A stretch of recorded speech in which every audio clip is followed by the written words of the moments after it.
This is such an exciting announcement coming from President Trump about Freedom 250, and the website just launched this morning, freedom250.org, so I encourage everybody to go check it out. You know, President Trump has said publicly that as horrible as 2020 was, that it sort of had to happen that way because now he's back in office and can preside over America's big 250th birthday bash.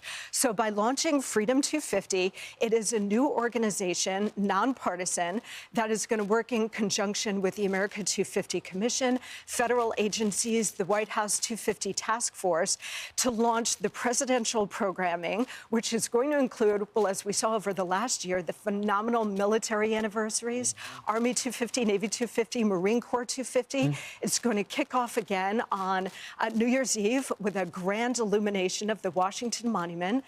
And then next year, we're going to have incredible events like the Great State Fair on the National Mall with all 50 states represented. We're going to have the UFC 250 fight on the South Lawn, which is going to be phenomenal. That's on June 14th, which is Flag Day and also Trump's the president's birthday. Yeah. It's going to be incredible. We're going to have the Patriot Games for high school athletes across the entire nation. We're going to have a national prayer event on the Mall to return this country back to God, because we can't do any of this without him. So, Monica, and then, of course, it's going to culminate on July 4th with a spectacular national celebration. You have to tell us, because we know the president doesn't like to sleep. That's not what he does. But he also loves to produce. So how is it getting a phone call from him about every little detail about celebrating America? Well, he is probably the most precise, detail-oriented president we have ever had in every respect when it comes to policy, when it comes to planning, certainly this event. This means so much to him personally, as it does to every single American. And I don't know, some of us might remember 1976 and the bicentennial. We may not remember the details of every bit of that, but we remember how we felt.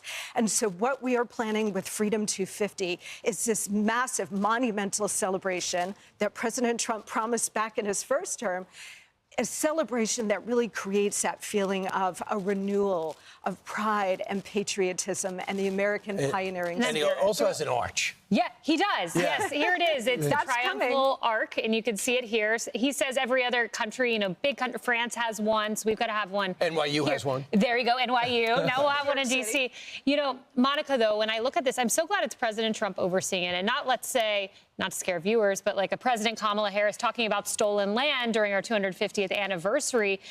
He is the right guy for this time. Yes, because this is really going to be a celebration of what makes America exceptional. Our freedom, our faith, our fighting spirit, and of course the American people. And nobody believes in those things more and more strongly than President Donald Trump. So to have him steering our way with Freedom 250, again, freedom250.org, going into next year is going to be extraordinary. And what about the World Cup? You had that up on the previous board, but there's going to be a fan fest too, right, in June, correct? So people go to Washington, D.C. and be part of it. That's going to be a major role. Plus, so in his first term, President Trump heroically brought the FIFA World Cup to the United States and the 2028 Olympic Games to Los Angeles. And once again, it had to happen this way so he can preside over all of this. World Cup is happening between June 11th through the final here in New York, MetLife Stadium, July 19th. So all of July of next year is going to be absolutely incredible for the United States. You talked about it had to happen this way. This is the president talking about prayer. Next spring, we will host a major prayer event on the National Mall to rededicate our country as one nation under God. We're not changing that. There are a lot of people who would like to see it. It'll never happen.